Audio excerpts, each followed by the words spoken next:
Chapter 5. Trying to drown out the cries and the voices. I'm going to spare you and not give all the details of what happened next. This is a synopsis. After I was released from prison, a Christian family that knew my parents took me into their home. They lived in Indianapolis. My employer had agreed to take me back, and those were the terms of me being released. I had to have a job and a place to go. My family had been through too much, and they, for the sake of my younger brothers, did not want me back into the house full-time. For a period of approximately a year, I lived with various people who tried to help me. I could not follow their rules, caused them many headaches, and I eventually ended up on the streets of Indianapolis. There was a brief stay with my family, but none of us could handle it, and I left. I was let go at work and now had the experience of being homeless. The sales manager that I thought was so great was sleeping with and using many other women, which broke my heart. I started sleeping with anybody that would get me high on pot and give me a place to stay. I eventually got caught again shoplifting while high on drugs and broke my probation. My father once again had to get involved and drove me back to Anderson, Indiana. I was placed back in jail. The judge then ordered me to be sentenced to the state nut house located in Indiana. This is where all the druggies were sent. We sat around in group therapy and played head games with the counselors and psychiatrists. Druggies are usually great con men or con women. The spirit of con is a demon. They'll sit there and they'll tell the nice counselor exactly what they want to hear and seem sincere. However, because they are bound with many demons, they usually go back out, once released, and do the exact same things, sometimes even worse. Now that I had been cured, it was time for me to leave the nut house. I had met a fellow druggie named Steve.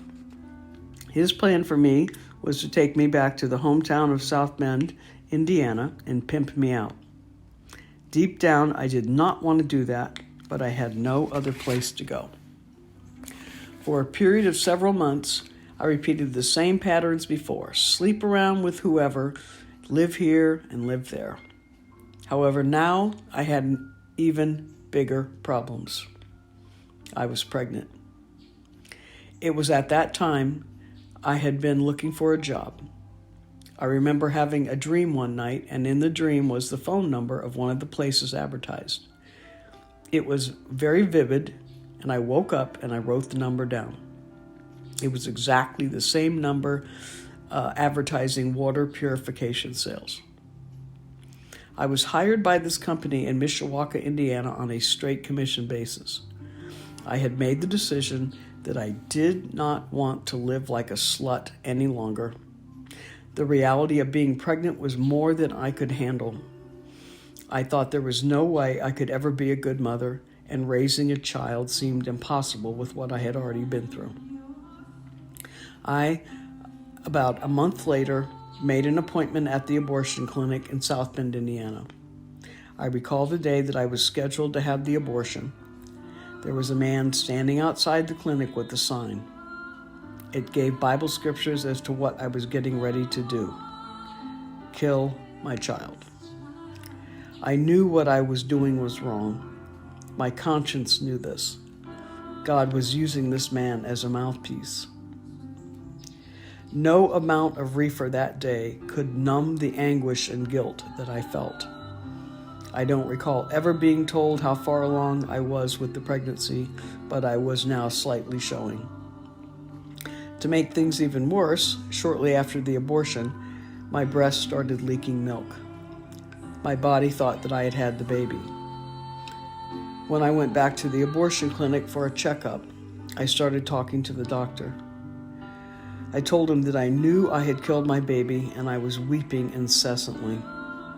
He opened up to me, and he told me that he had to go home every night and drown out the cries and the voices that he heard with massive amounts of alcohol.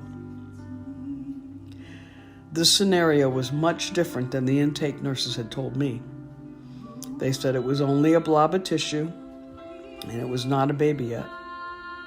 I would be doing the right thing by getting rid of this inconvenience that had occurred in my life. After all, I had no husband at the time. I wasn't even sure who the father was. I was told that all my problems would be fixed in one day.